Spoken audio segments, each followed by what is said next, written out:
एक बार सुमेरु पर्वत पर बैठे हुए ब्रह्मा जी के पास जाकर देवताओं ने उनसे अविनाशी तत्व बताने का अनुरोध किया। शिव जी की माया से मोहित ब्रह्मा जी उस तत्व को ना जानते हुए भी इस प्रकार कहने लगे, मैं ही इस संसार को उत्पन्न करने वाला स्वयंभू अजन्मा एकमात्र ईश्वर अनादि भक्ति ब्रह्म घोर निरंजन आत्मा हूँ। मैं ही प्रवृत्ति और निवृत्ति का मूलाधार सर्वलीन पूर्ण ब्रह्म हूँ। ब्रह्मा जी के ऐसे कहने पर मुनि मंडली में विद्यमान विष्णु जी ने उन्हें समझाते हुए कहा कि मेरी आज्ञा से तो तुम सृष्टि के रचयिता बने हो और मेरा अनादर करके तुम अपने प्रभुत्व की बात कैसे कर रहे हो।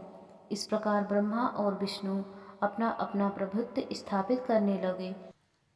अंततः वेदों से पूछने का निर्णय हुआ तो स्वरूप धारण करके आए चारों वेदों ने क्रमशः अपना मत इस प्रकार प्रकट किया। ऋग्वेद, जिसके भीतर समस्त भूत निहित है तथा जिससे सब कुछ प्रवक्त होता है और जिसे परम तत्व कहा जाता है, वह एक रुद्र रूप ही है।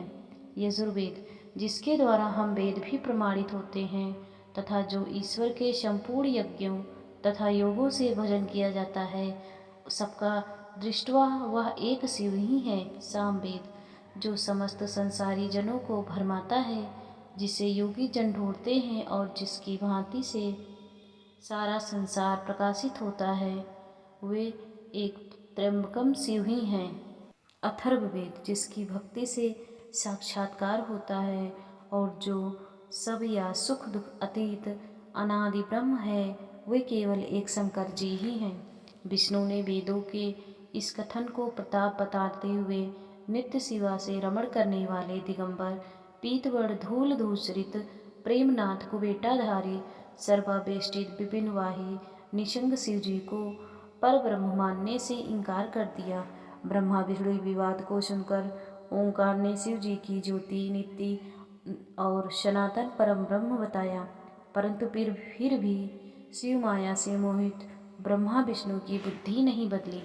उस समय उन दोनों के मध्य आदि अंत रहित एक ऐसी विशाल ज्योति प्रकट हुई कि उससे ब्रह्मा का पंचम सिर जलने लगा।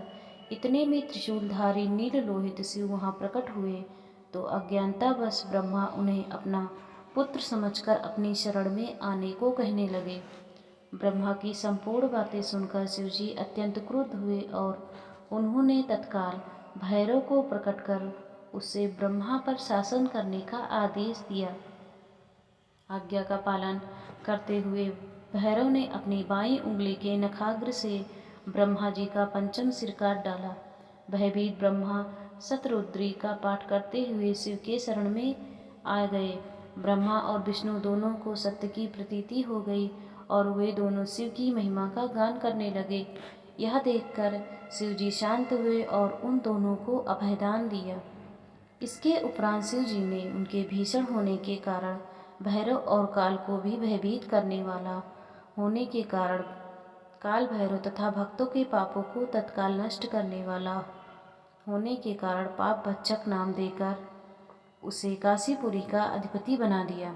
फिर कहा कि भैरव, तुम इन ब्रह्मा विष्णु को मानते हुए ब्रह्मा के कपाल को धारण करके इसी के आश्रय से भिक्षावृत्ति करते हुए वाराणसी में चले जाओ। वहाँ उस नगरी के प्रभुत्व से प्रभाव से तुम ब्रह्म हत्या के पाप से मुक्त हो जाओगे। शिव जी की आज्ञा से भैरव जी हाथ में कपाल लेकर ज्यों ही काशी की ओर चले, ब्रह्म हत्या उनके पीछे पीछे हो चली। विष्णु जी ने उनकी स्तुति करते हुए उनसे अपने को उनकी माया से मोहित न होने का वरदान मांगा। विष्णु जी ने ब्रह्म हत्या के भैरव जी के पीछा करने की माया पूछना चाही तो ब्रह्म हत्या ने बताया कि वह तो अपने आप को पवित्र और मुक्त होने के लिए भैरव का अनुसरण कर रही है। भैरव जी ज्यों काशी पहुँचे त्यों ही उनके हाथ से चिमटा और कपाल छोड़कर पृथ्वी पर गिर गया और तब से उस स्थान का नाम कपाल मोचन तीर्थ पड़ गया। इस तीर्थ में जाकर सविध पिंडदान और देवपिंड तर्पण करने से मनुष्य ब्रह्म हत्या के पाप से निवृत्त हो जाता है।